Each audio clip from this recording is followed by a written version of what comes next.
Buenas noches. Desde el pasado mes de marzo se viene reclamando responsabilidad y solidaridad para afrontar la crisis sanitaria. La virulencia de la pandemia, el lógico desconocimiento y los desatinos han costado la vida hasta ahora a 50.000 personas, puede que 74.000, en gran medida de nuestros abuelos, de los que no debemos olvidarnos nunca.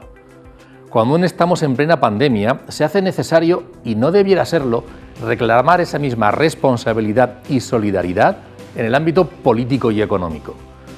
El pasado mes de noviembre cerró con el peor dato de empleo desde 2012. Los barómetros más prestigiosos y los organismos internacionales aseguran que la economía española será la más dañada de la OCDE y el 40% de nuestros jóvenes ven muy mal su futuro, cree que los próximos 3 años serán peores y que necesitarán la ayuda de sus familias, la familia, tan imprescindible y tan poco apoyada. Y mientras, muchos en despachos y hemiciclos andan enredados en la plurinacionalidad, el control del poder judicial, aprobar la eutanasia, reducir la presencia del castellano o poner la semana laboral de 4 días. El amplio respaldo que los presupuestos generales del Estado han tenido hoy en el Congreso no representan a la mayoría sociológica de España, no. En esa amplia mayoría de españoles no están, por ejemplo, los secesionistas. Eso sí, como titula hoy El País, se trata de la mayoría soñada por Pablo Iglesias, la que fractura a la sociedad y diluye al Estado. No necesita en nuestro país debates ficticios e imposiciones ideológicas, pero parece que los políticos con demasiada frecuencia no están en lo que la sociedad les requiere. Una sociedad que no se está jugando diputados ni votos, sino su futuro económico y vital.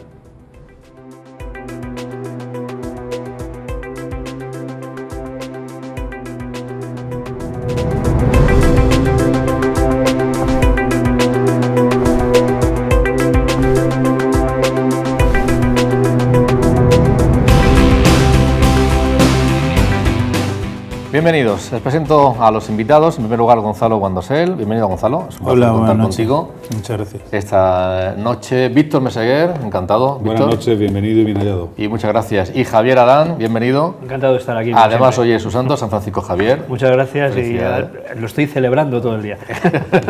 Para rematar la jornada aquí en esta casa, cosa que te agradecemos. Cuenta con nosotros. Sí, para la celebración, tío.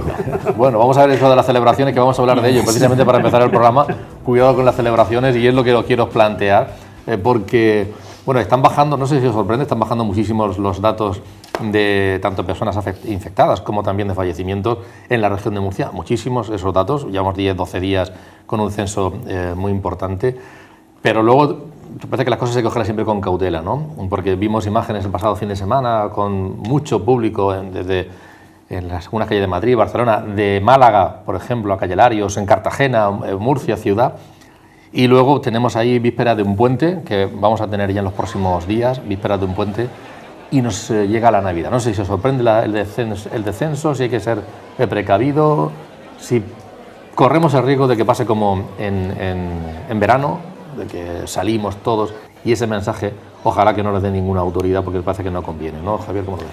Pues hombre, si atendemos a lo que están diciendo en Italia, que normalmente el espejo de Italia es el que luego tenemos nosotros aquí, ellos se están preparando para estas Navidades para un cerrojazo total, para intentar prever una tercera ola, y eso es lo que quizás no estamos haciendo aquí. Y empiezo con lo de Italia porque cuando comenzó todo esto de la pandemia veíamos lo de Italia y nos parecía un tanto alejado, y luego resulta que aquí tuvimos un tsunami mayor que el de Italia.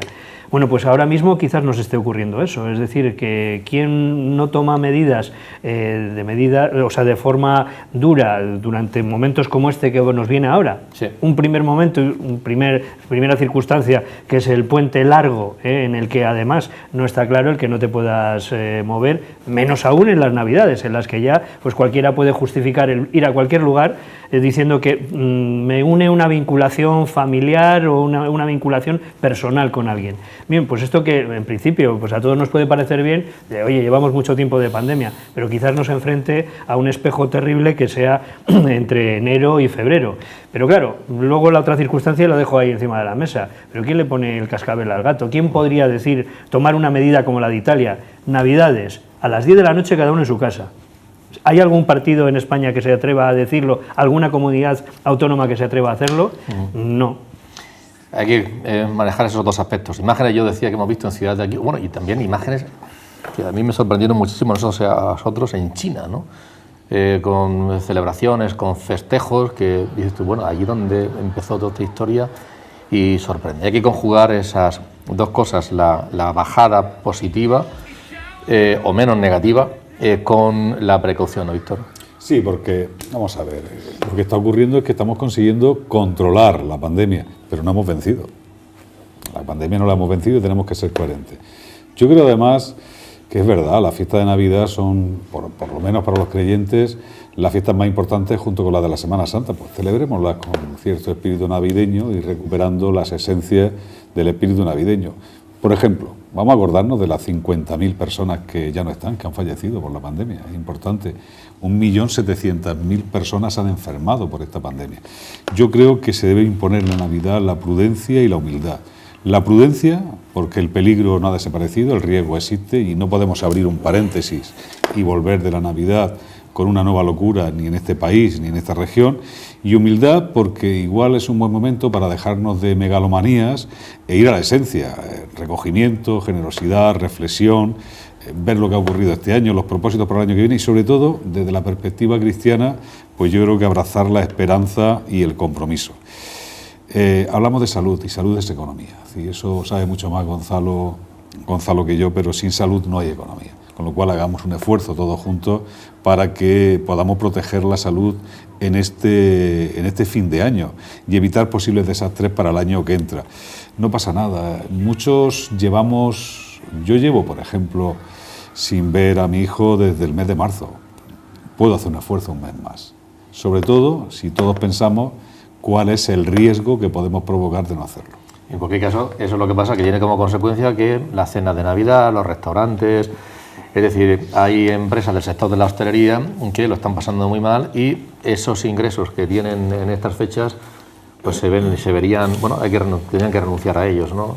Hombre, eso es verdad, vamos a ver, yo creo que todos hemos aprendido de este verano, ¿no? Este verano, acuérdate que salió el propio presidente de gobierno diciendo hemos vencido, vamos a la calle todos, vamos y salimos todos en trombé y ayudamos a la hostelería, pero también hicimos que la situación ahora en la segunda ola sea mucho peor, ¿no? Entonces, a mí me gusta apelar, llevo ya incluso en artículos y cada vez que puedo hablar. Yo tengo aquí a Víctor, que es un especialista en responsabilidad social corporativa, pero yo apelo a la responsabilidad social personal, ¿no? Yo creo que cada uno de nosotros tenemos que ser responsables socialmente, no solamente en las instituciones y las organizaciones.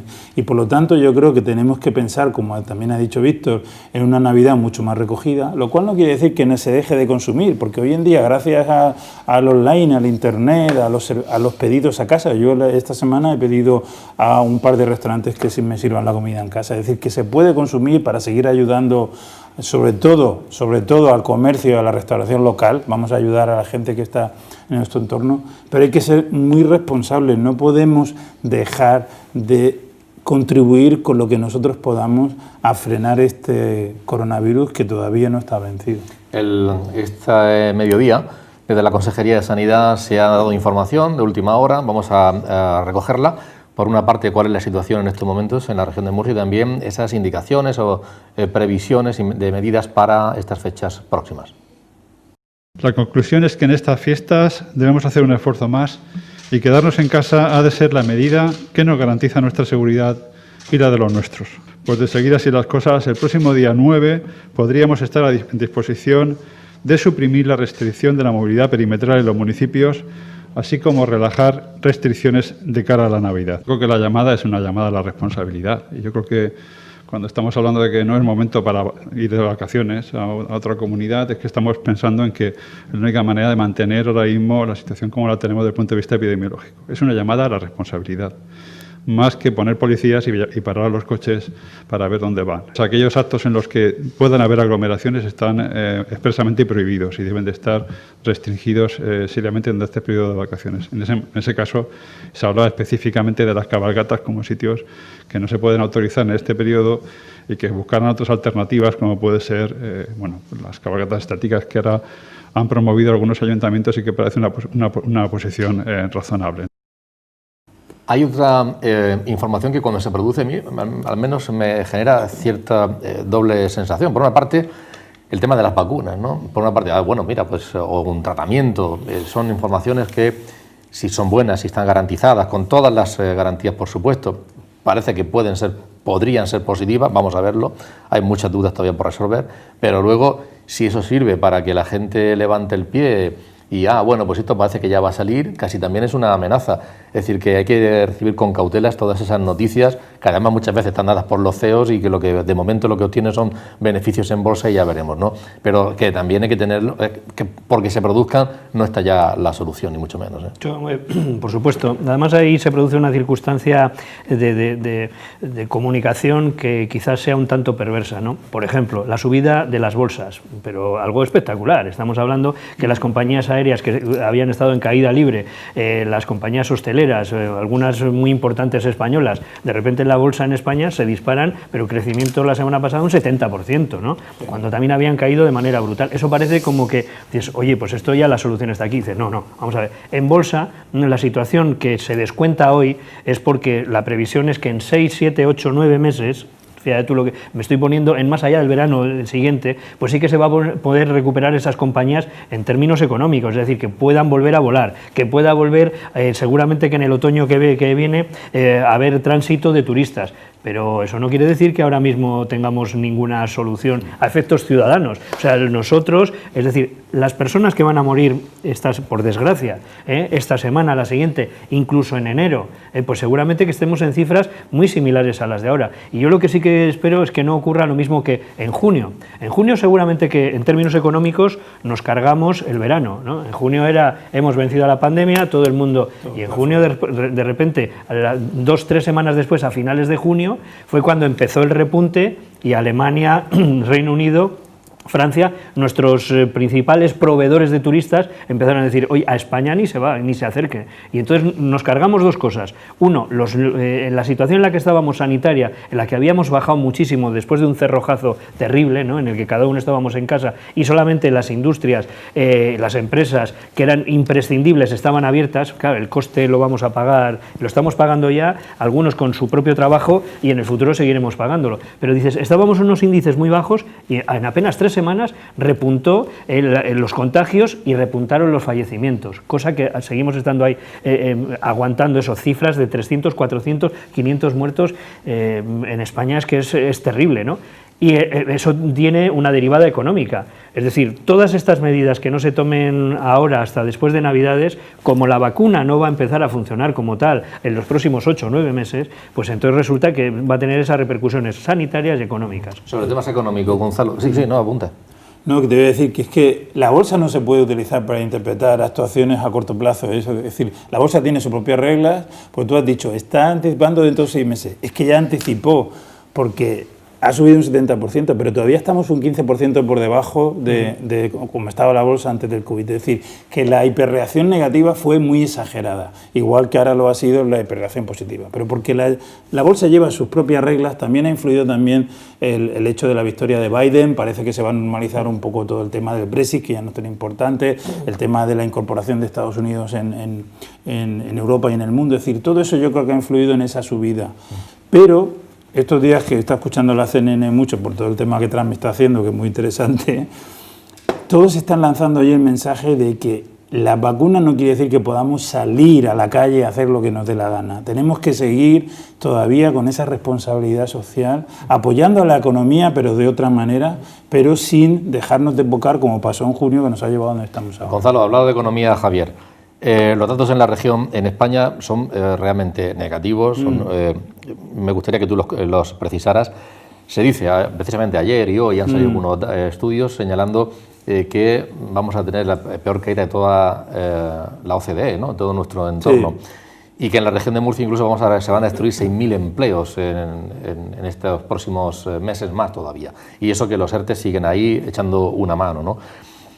Aunque la región de Murcia podría, digamos, ser la punta de lanza de la recuperación. ¿Por qué los datos tan negativos en toda España? Porque no hay consumo, es decir, es que se nos ha venido abajo el consumo. Hay en Francia, ni en Italia, ni sí, en Alemania. Ya, pero te quiero decir, aquí ya tienes que entrar en la descomposición sectorial de España y entonces ves que Aquí tenemos una dependencia muy grande de la hostelería, del comercio, es decir, de lo que es el sector servicio. Pero lo grave es que ahora mismo ese frenazo se está haciendo también en el sector industrial. Los últimos datos, la demanda, la caída absoluta de la demanda está afectando también, y no solamente al sector industrial relacionado con los servicios, sino también a los bienes de equipo. Y eso sí que es preocupante. Es decir, y eso nos está llevando a una situación en la cual hay verdadera tragedia económica, por decirlo de alguna manera. Es decir, los autónomos, las empresas pequeñitas, están en una situación, por ejemplo, tú ahora no puedes despedir a la gente, pero no despides a la gente no porque no tengas que hacerlo, sino porque no puedes. No puedes porque, primero, porque te acogiste a un ERTE y por lo tanto no puedes despedir a nadie durante un tiempo, pero es que además no tienes liquidez para hacerlo. Y el gobierno no termina de ayudarte, por lo cual, ¿qué va a pasar? O bien hay un repunte en Navidad, una campaña de Navidad que pueda hacer que estas pequeñas empresas salgan adelante, o en enero vamos a tener un descalabro absoluto de empresas que van a tener que cerrar, que se van a ir a la quiebra.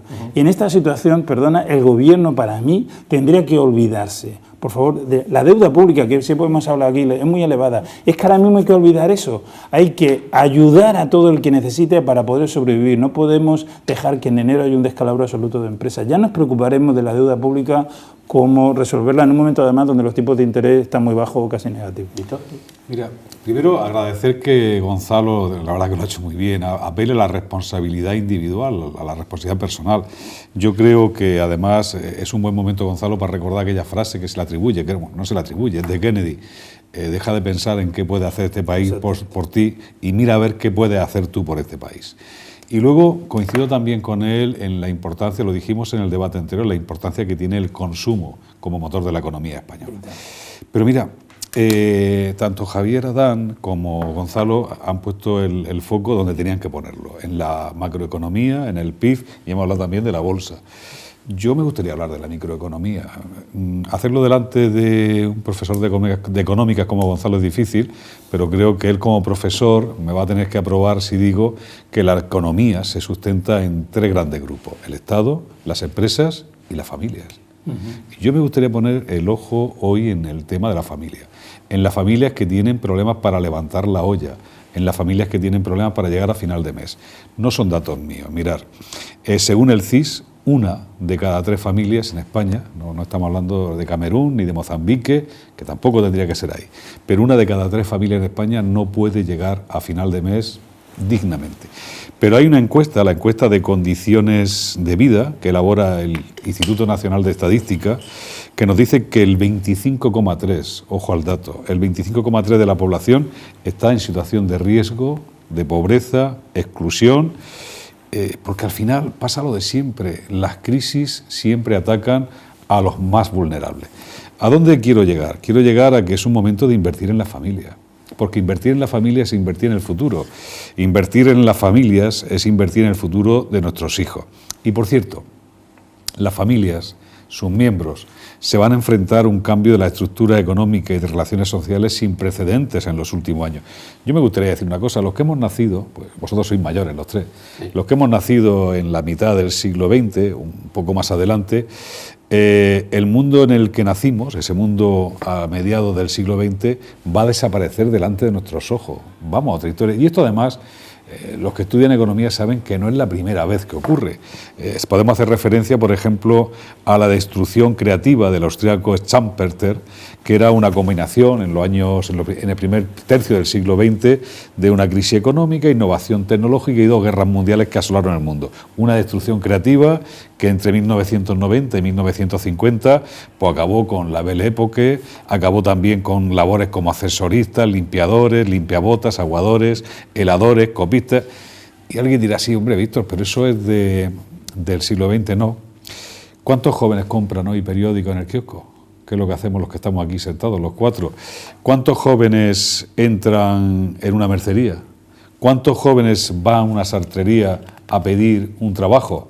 ¿Cuántos jóvenes gestionan sus vacaciones personándose en una agencia de viajes? El mundo que viene es un mundo diferente y hay profesiones que van a desaparecer. Hay profesiones que están condenadas a desaparecer y eso no lo va a arreglar ningún dopaje que se haga con dinero público, ninguno. Han salido bueno, o van a salir 2 informes. BBVA ha sacado uno sobre la situación económica y el Colegio de Economistas también en los próximos días va a publicar, creo que este fin de semana va a publicar, pero Javier Adán nos puede echar una mano porque algunos datos de esos los conoce bien. ¿Qué nos dicen esos informes? Hombre, Por cierto, ¿por qué trabaja tanto el Colegio de Economistas con la UMO? No, y con la UCAN y con la UPCT. No, con la UCAN trabaja poco. Se lo preguntaremos a Ramón. Sí, pero que de hecho sí, con las 3 universidades. Además, los premios que se dan, por ejemplo, de fin de curso a los mejores estudiantes se dan a los 3. Los negocios que hacen, ya te digo yo que lo hacen con la UMO, pero bueno, la pregunta era otra. Esos datos.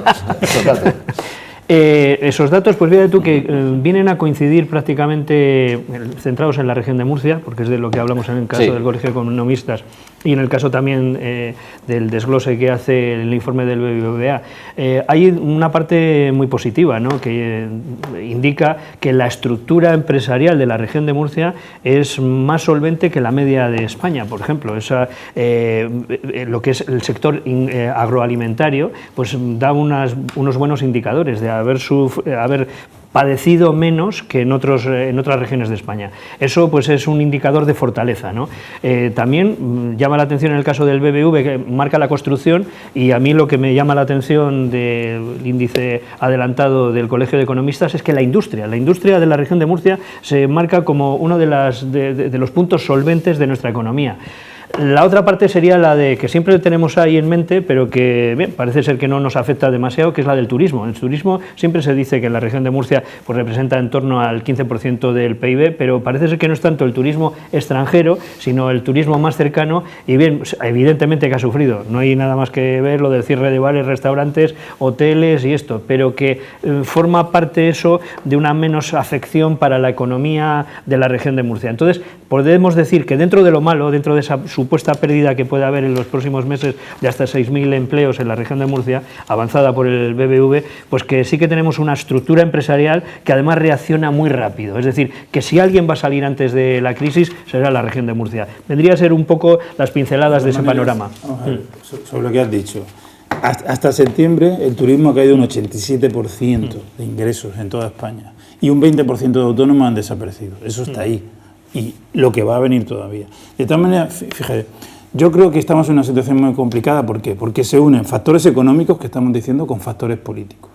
No podemos olvidar que tenemos un gobierno que ha llegado aquí y que sus presupuestos, los que quiere hacer, son presupuestos expansivos con un gasto público. ¿Qué pasa? Llega y se encuentra que se ha descalabrado las cuentas públicas. No tiene forma de hacer eso. Dicen que lo van a hacer subiendo el gasto público y subiendo los impuestos para que lo paguen los ricos, pero sabemos que eso no es posible. Entonces, ¿qué hace? Intenta conseguir dinero de una manera que a mí me parece hasta a veces muy poco sensible. Por ejemplo, todo el tema de las mascarillas, del IVA de las mascarillas, fue un poco vergonzoso. El tema ahora de subir la cuota a los autónomos, oiga, pues tenga usted un poco de sensibilidad. No puede usted en este momento, por mucho que yo lo hubiera pactado, se va a subir la cuota ahora a los autónomos. Luego, yo creo que el gobierno está marcando una imagen de que las prioridades que tiene para mí no están siendo las correctas. Es decir, no está lanzando esa imagen de ayudar a realmente quien lo necesita, toda esa gente que decía Víctor que se está quedando sin trabajo, todos los autónomos. El gobierno parece que va a lo suyo de querer vender esa vena ideológica de izquierda, extrema izquierda, que desde mi punto de vista, y esto ya muy personal, lo único que va a generar es que dentro de unos años haya una reacción contraria de derecha a extrema derecha. Y que no va a venir, me parece, en manos de PP como no espabile, va a venir más bien en tema de Vox. Pero es lo que están generando, y yo creo que esa es una situación, esa mezcla de economía y política es lo que está produciendo una situación que a mí me preocupa. Sí, lo que pasa es que fíjate tú que si vemos hoy con la aprobación de los presupuestos generales del Estado, sí que vemos que es que, claro, la coalición de gobierno, Partido Socialista, Podemos, pues está dando, a mi juicio, yo como lo interpreto y lo analizo, es que dices, hombre, Podemos le está haciendo una envolvente al Partido Socialista, ¿no? De tal manera que se le está arrastrando hacia esa parte. De hecho, la jugada que hemos visto por parte de Pablo Iglesias con respecto a alejar completamente la posibilidad de que el apoyo a los presupuestos pueda venir por parte de Ciudadanos ha sido evidente, ¿no? Para para poder responder a esas otras más cercanos ideológicamente a él. Que ha habido alguna cierta modificación, ¿no? Pero bueno, que estamos hablando de que ahora... ahora... es que esa envolvente tendrá su respuesta Claro, en sentido sí. contrario dentro de unos años. Tardará 5, tardará 6, pero tendrá una respuesta contraria. El hecho es que sí que va las políticas económicas, o al menos sociales, destinadas a eso, más a la subvención que a la producción. Y eso es lo que sí que puede dar una circunstancia ahí peculiar. Sí que me gustaría hacer un apunte sobre lo que decía antes, que es que la industria se vuelve a mostrar en la región de Murcia y en toda España como anticíclica, ¿no? Anticíclica frente a las crisis. Entonces quizás eso sí que nos debería llevar a esa reflexión en el que para tener una industria potente en la región de Murcia tenemos muchas posibilidades, entre todas esas industrias verdes que se tienen que crear para poder recibir dinero de Europa, y el dinero de Europa va a ser fundamental. Estamos hablando de que la cuestión, y estamos en una universidad puntera, la cuestión de la formación cualificada es la que puede evitar esos índices, esos indicadores de pobreza, porque quienes es un trabajador cualificado resulta que está en menos riesgo de pobreza y tiene más posibilidades de empleo, y empleo de los nuevos, de los que se van a generar nuevos, de los tecnológicos. Víctor, ¿el tema económico? Sí, yo para empezar ese discurso que ha hecho Javier Adán lo hacía en el año 90 y aquí estamos, en el mismo sitio. Es decir, que es verdad, el sector industrial, él además procede del País Vasco, sabe que la diferencia en un modelo económico está en la diferencia de PIB industrial. El País Vasco tiene 15 puntos más que Murcia y Alemania 10 puntos más que el País Vasco. Eso marca muchas diferencias. Vamos a ver, yo creo que en todo este tema de los presupuestos se le está dando mucha importancia al tema técnico. Yo sinceramente creo que el tema técnico no es fácil en la situación actual del país. A mí lo que me ha resultado, voy a ser sincero, vergonzoso, me ha dejado un mal cuerpo, es ver esa imagen de cómo para sacar unos presupuestos, con independencia de cuáles sean esos presupuestos, pues necesitemos el apoyo de los que antes apoyaban a los que mataban gente. Y eso pues me da rabia, ¿no? Es decir, alguna gente hasta incluso quiere justificarlo en la propia izquierda, diciendo, hombre, hemos conseguido que dejen de apoyar a gente que mata gente y ahora apoyen los presupuestos. Valdría más. Me sigue dando muy mal cuerpo. Me parece una reacción muy bastarda y he leído últimamente en los medios de comunicación que Podemos estaba domesticando, y una leche. Podemos está pastoreando a todas las fuerzas políticas que quieren acabar con este país. Porque este tipo de alianzas con gente como la de Bildu, que ojo, yo les deseo que se incorporen, que en vez de matar, pues más cuando mataban gente le decíamos eso, oye, dejar de pegar tiro en la nuca y sentaros en las instituciones, pero de ahí a que ahora los presupuestos del Estado español dependan de esta gente, me parece, mira, no voy a escatimar adjetivo, asqueroso, sinceramente asqueroso. A mí eso me preocupa. Y hay mucha gente en el Partido Socialista que este tema no lo estamos viendo. Está claro, todo gobernante que quiera gobernar, si no tiene su propio presupuesto, no gobierna. No. Lo que hace es estar ahí resolviendo papeletas. Necesita su presupuesto. Y este señor Sánchez lo sabe. Sabe que si no tiene su presupuesto no va a pasar a la historia como gobernante de España, porque no puede gobernar con el presupuesto de otro hace 4 años. Entonces, va a hacer todo lo que sea necesario para tener sus presupuestos. Va a pactar con quien sea, va a prometer lo que sea. Pero yo confío que al día siguiente, cuando tenga sus presupuestos firmados, se olvidará de la mitad de las promesas que he hecho. Cumplirá lo que pueda cumplir o lo que quiera cumplir. Y a partir de ese día verás cómo se volverá a abrazar a la bandera española y volverá a dejar en su sitio a Bildu a todo el mundo. Porque eso es lo que yo espero y confío. Porque yo creo que es lo que quiere es aprobar los presupuestos. De que tienes razón, no me cabe la menor duda. Estoy convencido. Pero te digo, nos podía haber evitado esa bochornosa escena. Pero no lo va a hacer. Y además tenía una opción, que era Ciudadanos, es decir, en vez de dejarte llevar por tu socio de gobierno, que no es tu socio, es la oposición dentro del gobierno, da un pulso, Víctor, da un golpe encima de la mesa tuvo la opción y evita esa escena. Ya tuvo la opción en el 2018 de pactar con Ciudadanos cuando entre los dos sumaban 178 y no quisieron hacerlo. Habrá que ver ese tema porque hoy, de hecho, en el País, o ayer, venía un titular de que Pablo Iglesias tiene su coalición soñada. Sí. No ponía el foco ahí, ¿no? Es decir, que esas relaciones con Bildu, con RC, el plurinacionalismo, etcétera, etcétera, pues hay una ideología, hay un objetivo y él tiene eso sí me parece peligroso, Antonio, porque repito, yo creo que toda apuesta que se haga hoy en día hacia la extrema izquierda, como quiere Pablo Iglesias, tendrá su respuesta en las urnas, por supuesto, dentro de unos años. Sí, pero fíjate tú que dos cuestiones, una de ámbito nacional y otra local como ejemplo. En el ámbito nacional, vamos a ver, ¿dónde está la oposición también a todo esto? Y cuando digo la oposición me refiero al Partido Popular, porque yo creo que el hacer manifestaciones como Casado ayer, diciendo que la oposición en España pues se equivale a estar en Venezuela o a estar en Cuba y jugarse la vida. Pero vamos a ver, ¿dónde eso en España? ¿Dónde están los tiros? ¿Dónde está todo eso? Porque quien yo creo que sí que está llevando a cabo una muy buena oposición es justamente la clase empresarial. La COE está liderando, a mi juicio, lo que es esa oposición frente a, por ejemplo, estamos hablando de una ministra de Trabajo que es de Podemos, y se sientan en la mesa y todo el tema de los ERES, el que se hayan ampliado, el que nuevamente, tanto la cobertura como en el tiempo, en el que a día de hoy ya se esté hablando de que eso de los ERES en enero o en marzo o en junio es una tarea de oposición que la está llevando a cabo la clase empresarial, bien representada. Y yo creo que esa sería una de las tareas que se está perdiendo el Partido Popular. Qué lástima, Javier, que los empresarios, si son la oposición, no hubieran tocado con más atino el tema de la concertada, por ejemplo.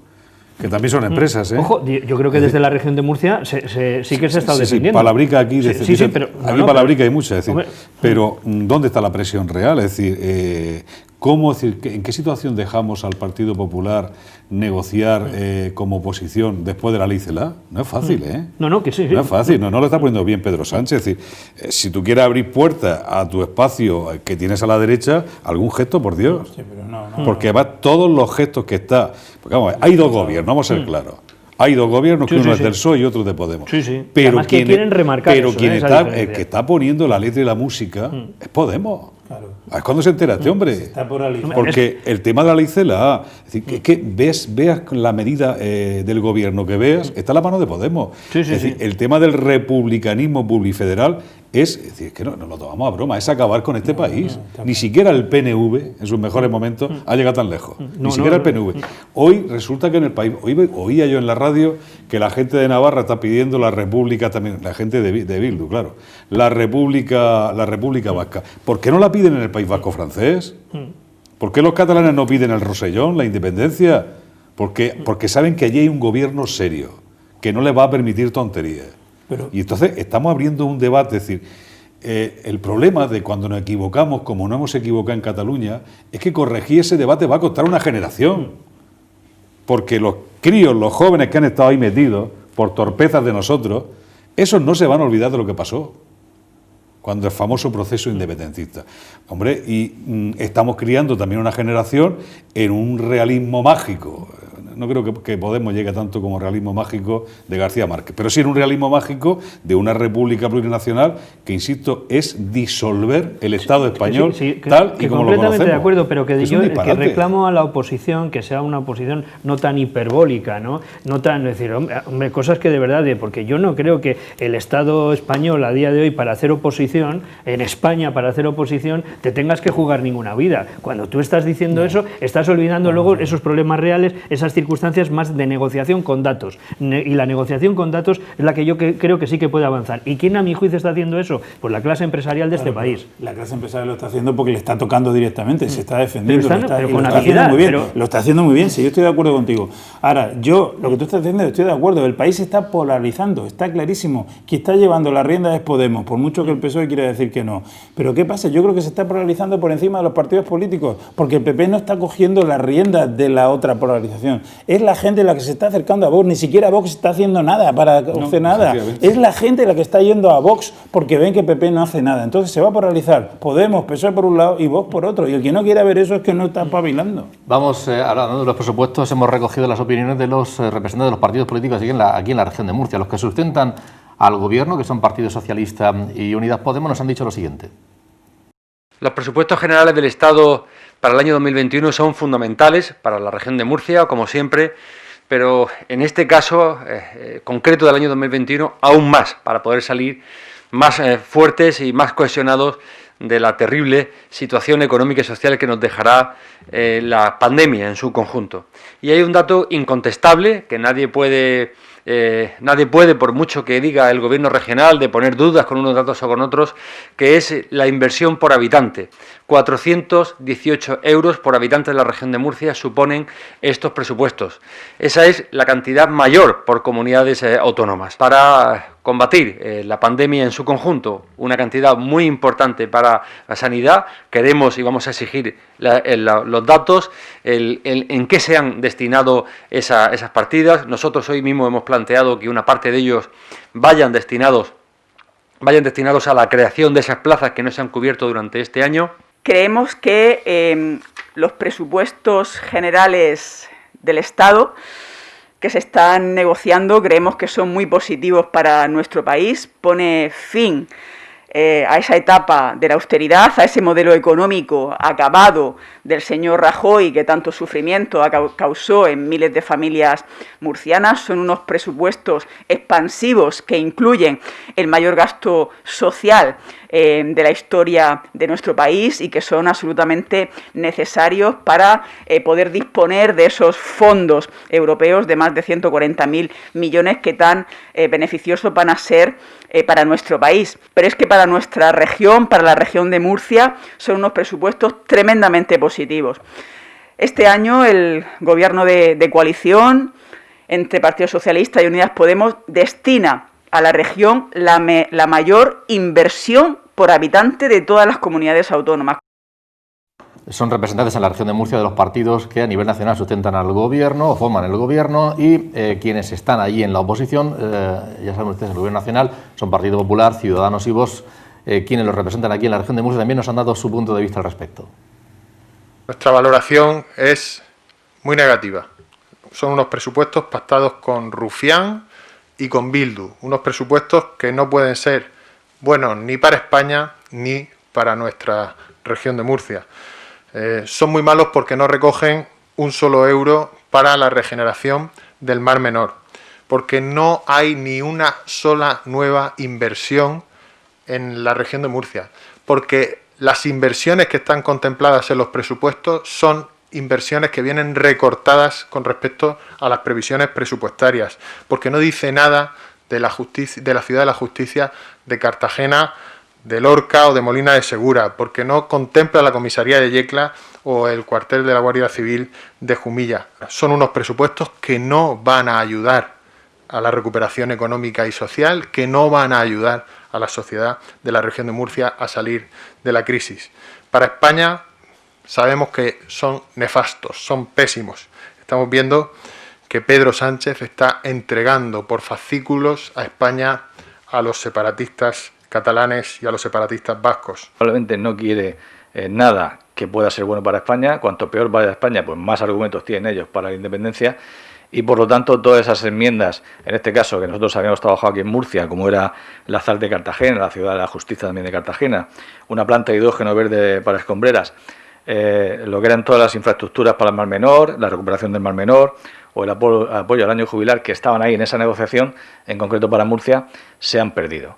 Por lo tanto, es una decisión que ha tomado Sánchez, ha elegido a sus socios y ha abandonado al resto del país. El presupuesto general del Estado, yo no estoy ahora mismo en disposición de poder entrar en cantidades concretas o en la idoneidad de determinadas partidas. Yo lo que sí que haría sería una reflexión previa, y es que estos presupuestos, ¿cuánto nos han costado? Y no estoy hablando de cuantía económica exacta.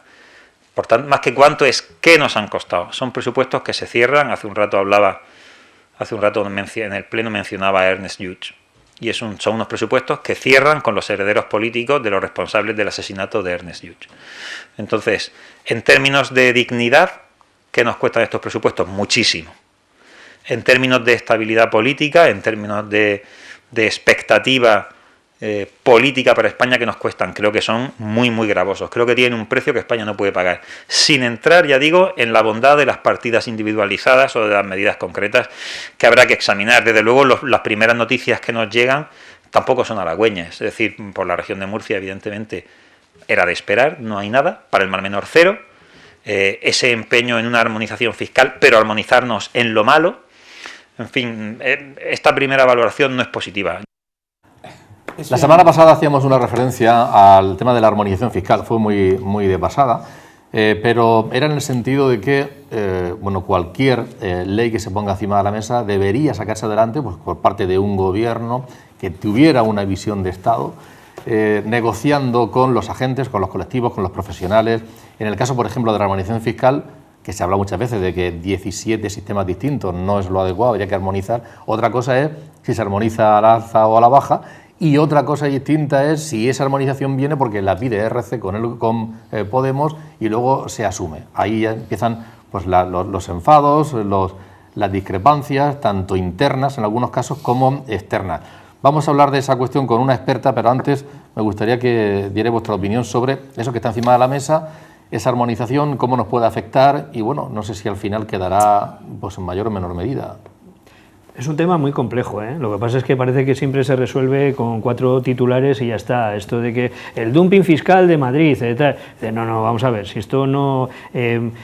la ley como tal tenía un espíritu bueno y positivo, es decir, hay un margen para que cada comunidad autónoma pues pueda tener su diferenciación fiscal porque en base a las necesidades que puedan tener sus ciudadanos, porque no todos los territorios son igual. A partir de ahí sí que se puede producir pues una especie de no sintonía y aprovechamiento de algunas circunstancias. En el caso de lo de Madrid sí que hay una circunstancia que todos podemos ver, ¿no? Y es que la capitalidad le da muchos puntos a favor para poder bajar muchísimos impuestos porque va a tener recaudación por otro lado. Cualquier multinacional que venga a España va a instalarse primero en Madrid o las oficinas y a sus principales directivos. Entonces simplemente por la vía IRPF y demás, pues ya vas a sacar muchísimo más dinero de impuestos, pero que además de eso, Madrid se puede permitir el lujo por esa circunstancia de poder bajar aún más el resto de los impuestos. Pero como voy a citar al PNV en este caso, porque lo dijo además en sede parlamentaria hace unos meses a uno de los representantes, en el que decía, hombre, es que para pagar los servicios sociales que tenemos en cada comunidad autónoma,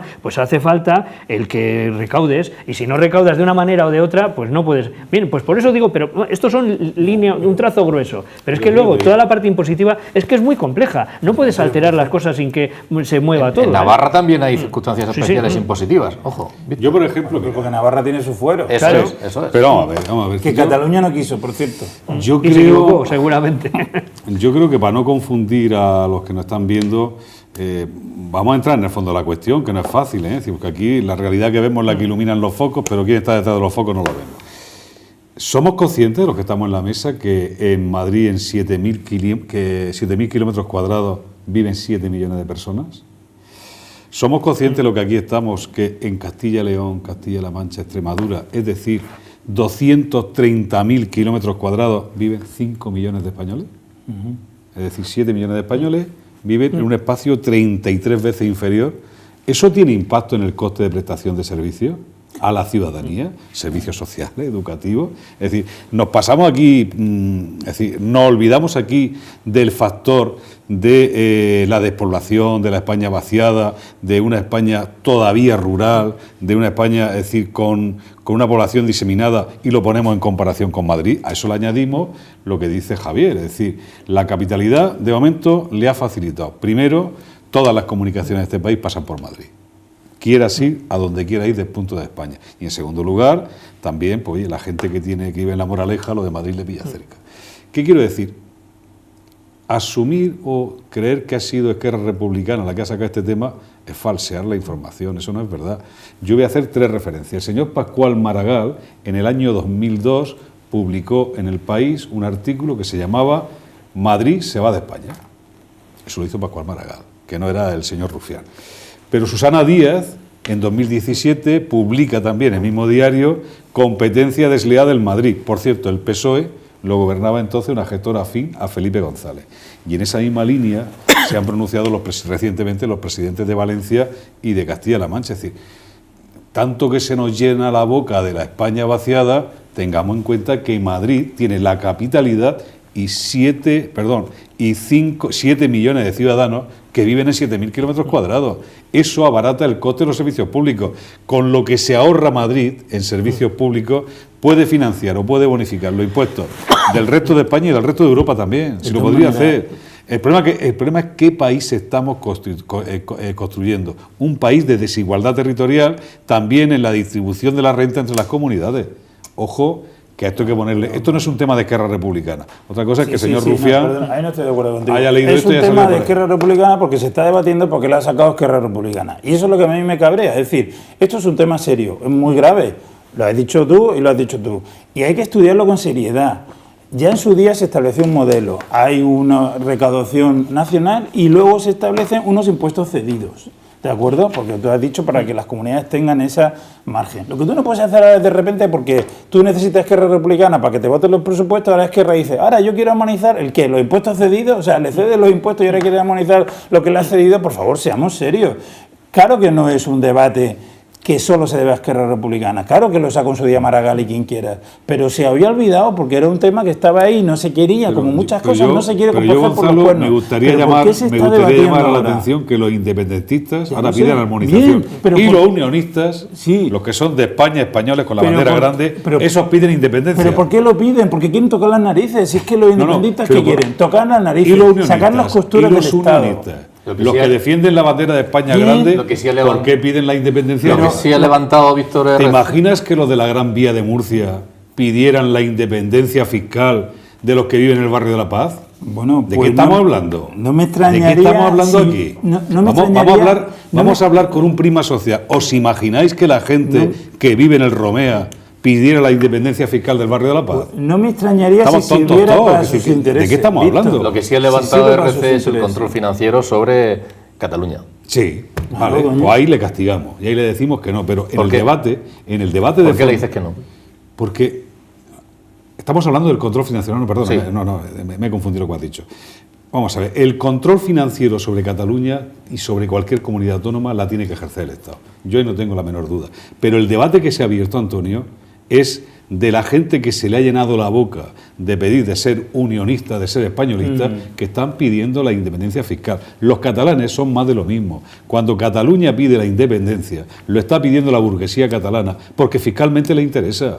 Porque tiene una renta superior a la de Extremadura. Extremadura no te va a pedir nunca la independencia. Independencia que, repito, que rechazaron en su día cuando se le ofreció. El problema es hacer bien que se equivocaron. Armonizar, negociar. Pero lo que es una vergüenza es que estamos en un país de oportunistas, que estamos ahora debatimos las cosas en función de que el oportunista de turno, en este caso RC, pues lo saque a la mesa. Es que no podemos funcionar así, tenemos que ser más serios y abordar los problemas serios con planteamientos serios. Hemos cogido la opinión sobre si esto se produjera, cómo se modificarían los impuestos y cómo nos podría afectar a nosotros. Nos ha atendido una experta, una asesora tributaria y financiera de Baker Tilly, es Mercedes Rodríguez y nos explica lo siguiente. Bueno, yo en primer lugar quería señalar que la armonización fiscal en sí misma puede ser positiva y incluso es necesaria, ¿vale? Porque a día de hoy pues no tiene mucho sentido que un ciudadano por residir en una comunidad autónoma pues pague impuestos muy diferentes a los de otros ciudadanos que viven en una comunidad autónoma diferente. De hecho, la armonización fiscal debería de abordarse no solamente a nivel de España, sino a nivel de la Unión Europea. La armonización fiscal que ahora mismo pretende el Gobierno, que es una armonización fiscal al alza, le falta de un paso previo que para mí es muy importante para que esa armonización fiscal efectivamente sea positiva, y es el análisis del sistema, del actual sistema tributario, porque no se trata de suprimir bonificaciones fiscales que hay en algunas comunidades autónomas y que esas bonificaciones fiscales en muchos casos pues no consisten en coger y oye, voy a subir todos los impuestos y ahora pues ya está todo armonizado. No, la armonización fiscal requiere de una reflexión mucho más profunda y ver qué impuestos realmente son justos desde el punto de vista de la capacidad económica de los contribuyentes y qué impuestos pues a día de hoy pues sobran. Es que muchas veces lo que la subida de impuestos provoca es precisamente el efecto salida. Entonces, al final, Madrid, con menos impuestos, pues concentra muchas más empresas y mucho más capital, precisamente porque tiene un sistema tributario más justo que Cataluña. Entonces, al final, no por subir los impuestos se recauda más, al contrario, se suben los impuestos, lo que hace es provocar fugas de capitales hacia otros sitios en los que los impuestos pues son más justos o son más interesantes para las empresas. Precisamente, pues lo que va a provocar es, en lugar de ayudar a la economía, al contrario, la va a frenar, ¿vale? Porque al final el tener que, cuando un autónomo o una empresa decida abordar nuevos proyectos, pues se lo va a pensar dos veces. Y luego también va a provocar que incluso fugas de capitales a países vecinos, que ya se está oyendo. Por ejemplo, el caso de Portugal, que tiene un sistema fiscal mucho más interesante y hay empresas, incluso ciudadanos de a pie, que están planteando el trasladar su residencia fiscal a otros países. Desde luego no es el momento para realizar esa armonización fiscal, y lo digo entre comillas porque realmente más que una armonización fiscal es una subida generalizada de impuestos que intentan disfrazarla bajo el paraguas de la armonización fiscal, porque la armonización fiscal, repito, es justa, o sea, debe ser justa y se debe de abordar de manera necesaria, pero para abordarla hay que hacer un análisis previo. De entrada, el impuesto sobre sucesiones y donaciones, que llevábamos unos años que tenía una bonificación del 99% para cualquier contribuyente que recibiese una donación o ya envía sucesión, pues eso parece ser que se va a ver suprimido, con lo cual eso puede afectar a cualquier ciudadano y además estamos hablando de impuestos que son bastante relevantes e incluso en muchos casos producen situaciones tan injustas como que un hijo tenga que renunciar a la herencia de su padre porque no puede pagar ese impuesto. Y luego, en segundo lugar, pues también la parte del IRPF que las comunidades autónomas tenemos cierto margen en lo que es el tramo autonómico y para adoptar determinadas deducciones o incentivos fiscales aquí en la región, pues eso también se va a ver afectado y eso al final va a afectar a todos los ciudadanos. A lo largo de los programas que hemos estado haciendo durante todo este tiempo de la pandemia, aparte de hablar de cuestiones generales que nos afectan a todos también, hemos puesto a veces el foco, hemos dedicado unos minutos a colectivos, a grupos muy concretos para darles visibilidad. La verdad es que no quiero terminar el programa de hoy sin tener en cuenta que hoy es el Día Internacional de las Personas con Discapacidad. Son unas personas que también sufren las circunstancias de la pandemia y seguramente como grupo vulnerable pues todavía más. En cuanto a los lugares donde tienen que ser atendidos, hay que tener cuidado con todos ellos. En cuanto a las prestaciones que tienen, en cuanto a las familias que tienen a veces cargas económicas añadidas, o también pues estas personas merecen trabajar, en muchos casos lo pueden hacer muy bien en muchas labores, y hoy, que es este día, pues nos encontramos con un titular de que en la región pierde 1 de cada 4 contratos a profesionales con discapacidad este año. Se han concedido unos premios por parte de la comunidad autónoma a Mateo Mateos, a Ana Martínez, de título póstumo, a los trabajadores del IMAS y a Carmen Gil. Nos vamos a quedar con unos testimonios. Yo creo que todos los testimonios crean conciencia y sensibilidad. Vamos a escuchar a Carmen Gil, que es la presidenta de la Federación Española de Asociaciones con Espina Bífida e Hidrocefalia y también de FANDIF, y 2 chicos, un chico y una chica, Manuel y Lorena, que pertenecen a un proyecto que desarrolla esta casa Ocampacitas, que les permite una formación y que además esta casa luego les ha contratado, les ha dado empleo, igual que algunas otras empresas con las que merece la pena pues reconocer esa labor que se está haciendo y que debe servir de ejemplo para muchos más. Escúchenlo porque esos testimonios merecen la pena. En este momento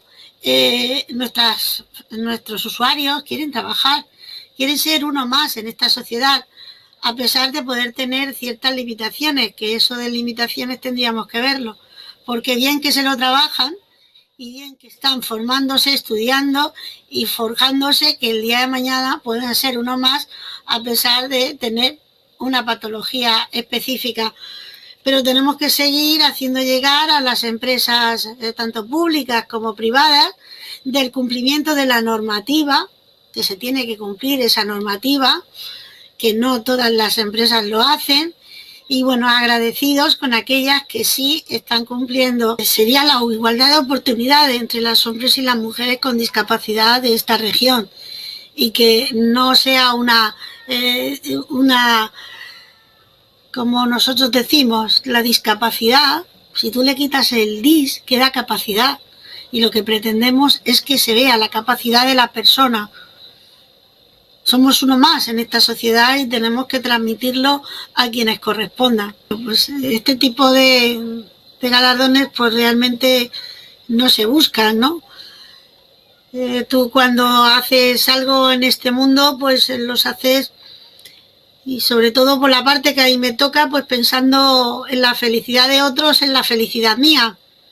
Desde hace ya bastantes años y tras conocer de una forma directa la discapacidad por una hija mía que ya no está. Entonces, pues toda la felicidad que encontramos en otros, para mí es importante, ¿no? Mi experiencia personal ha cambiado mi vida mucho, porque yo la verdad que es que no sabía inglés y aquí aprendí inglés, no sabía historia del arte y aquí aprendí, o sea, he aprendido muchísimas cosas aquí. Yo no me lo creía, básicamente, pues después de 4 años de estar parado, después de hacer, ¿cómo se dice? Después de hacer el capacita, después de estar mucho tiempo en paro, incluso estar prácticamente sin dinero, a tener un trabajo y demás, me siento bien, me siento a gusto, estoy cómodo, estoy con unos compañeros que son buenos compañeros. Y cuando volví de viaje de estudios, me dijeron que tenía que venir y me dijeron que sí que me iban a contratar en Secretaría Central.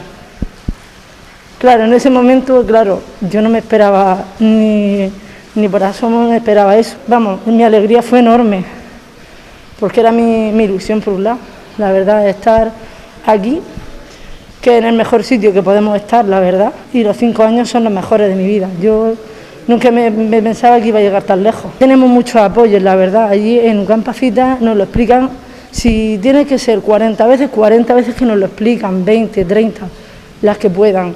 Los profesores son espectaculares, vamos, yo el tiempo que he estado con ellos, el último día que me dijeron que ya se acababa todo, se acababa el segundo curso, a mí ya me dio por llorar, como diciendo, ya se ha acabado.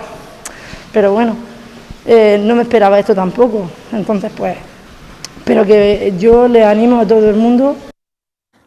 Hay empresas, hay instituciones que están haciendo esta labor, este trabajo, y merece la pena. Además, yo creo que son testimonios que nada más de escucharlo, pues deben servir de concienciación para que se extienda, para que sea más, porque sin duda merece la pena, ¿no, Javier? Los que venimos de trabajar en servicios sociales hace tiempo creemos que, por ejemplo, cuando se consiguió el cambio de la denominación, ¿no? Aquello de describir a las personas por su discapacidad, todos en realidad somos discapacitados, tenemos capacidades diversas, y creo que es la manera de la que de verdad se describe a las personas que luego tienen unos puestos de trabajo a los que se adaptan mejor que el resto. Y eso va por talante de cada uno y por esas circunstancias de discapacidad de cada uno. ¿Víctor? Mira, yo voy a poner 3 ejemplos que están muy ligados a esta casa. Mira, tengo una buena amiga que tiene dos hijos, uno está estudiando en la UMU, pero el otro chico tiene síndrome de Down y dice, claro, eso no puede estudiar en la UMU. Se ha venido a la UCAN y se ha matriculado en el programa Ucapacita. Y me contaba la madre, que se le saltaban las lágrimas cuando lo hacían. Dice, cuando salí de la UCAN con mi hijo, me dijo, mamá, te tienes que sentir orgullosa. Dice, sí, hijo, ¿por qué? Dice, porque tienes solo 2 hijos y los 2 son estudiantes universitarios. Lo dejo ahí. Otra historia. Nosotros presentamos la semana pasada UCAN Social Senior, una iniciativa del presidente Mendoza para incorporar a las mujeres mayores de 45 años en situación de riesgo, de un importante riesgo de exclusión social, darle una oportunidad de incorporarse a la vida laboral y, consiguientemente, a la vida de la dignidad social. Lo hacemos pues, con Jesús Abandonado, lo estamos haciendo con Oblatas, lo estamos haciendo con Cáritas, con Cruz Roja, con Fundación Cepaín, en fin, pues con todas las entidades que trabajan. Lo estamos haciendo con Fundaum y lo estamos haciendo pues, con todas las organizaciones de personas con discapacidad. Mira, la semana pasada me reuní con el director de Recursos Humanos de Primaflor, y el hombre a motu propio me dijo, mira, es raro ser mujer aquí en la zona de Almería, en la zona de Pulpino, tener trabajo, pero busca 3 personas con discapacidad que las vamos a contratar. Y el último ejemplo que quiero poner es de una entidad, CECAP, que trabaja con 400 niños con síndrome de Down en Toledo. Es una entidad, es una ONG que ha firmado un convenio con la UCAN. Tiene un impacto en más de 3.000 personas, es decir, en materia de discapacidad, que por cierto, ahora acaba de obtener, junto con nosotros, la acreditación, la habilitación por parte del Gobierno de Madrid del curso de director de servicios sociales, que en Madrid es imprescindible para poder ejercitar este puesto de trabajo. Y me decía Andrés, el presidente de CECAC, Víctor, en esta Navidad, si hay que lanzar un discurso, y lo hace una persona que dedica su vida a los chicos con síndrome de Down, es que si queremos una sociedad libre y justa, todo empieza por un empleo digno, y por un empleo digno para los más vulnerables, para los más débiles. Y que en este sentido me animaba a que trasladara, es decir, tú que participas en la televisión, cuando estés en un programa, dile a la gente, anímala a hacer más desde su responsabilidad y hablar menos de las responsabilidades de los demás. Yo creo que aquí podemos hacer un gran trabajo, nuestra universidad lo está haciendo, y ese sería un buen deseo de espíritu navideño y un buen regalo de Reyes Magos, aunque después nos traigan otros que también hace falta. Gonzalo Aguar. Mira, yo creo, una de las lecciones mayores de vida que me han dado me lo dio Madre Teresa. Madre Teresa, cuando yo fui a verla a Calcuta a trabajar con ella, me dijo, Gonzalo, me alegra que hayas venido a Calcuta, pero no olvides que Calcuta está en tu casa. O sea, Calcuta está alrededor, hay un montón de gente que necesita de tu ayuda y muchas veces vamos tan acelerados que no nos damos cuenta de quién es alrededor. Yo acabo de emocionarme escuchando a una chica diciendo que no pensaba que iba a llegar tan lejos y lo único que había hecho la pobre era conseguir un trabajo, ¿no? Eso es maravilloso. Mira, yo creo que ahora vamos a tener una Navidad única. Después de 50 años vamos a tener una Navidad de verdad tradicional, donde podemos juntarnos con la familia, donde podemos dar cuenta de la gente que tenemos alrededor y de lo que necesitan. Y por lo tanto podemos aprovechar este recogimiento de la Navidad, que a mí me gusta y estoy contento, para centrarnos en quién necesita nuestra ayuda y ayudarlos. ¿Qué le va a pedir los Reyes Magos, Gonzalo? Ahora lo comentamos. No puede decir que es de Cartagena y lo tenemos Los que Reyes comentar Magos en privado. pueden ir a Cartagena. Hombre, la provincia de Cartagena ya me gustaría, pero como eso no voy a conseguirlo, pues seguir sintiéndome orgulloso de ser cartagenero. Los Reyes Magos eso no te lo van a dar. Bueno, Ya lo tiene, ya lo tiene. Tú estás muy equivocado. Acabamos, Javier. Que nada, gracias por hacer ese hueco el día de tu onomástica. Yo le pido la vuelta a la normalidad. Con eso ya estaría Hombre, mis eso deseos sería cumplidos. un deseo fantástico para todos. Sí. Gracias por hacerse hueco el día de tu onomástica. Víctor, Gonzalo, ha sido un placer. Muchas También gracias a todos ustedes por seguirnos. Volveremos el próximo jueves. Buenas noches.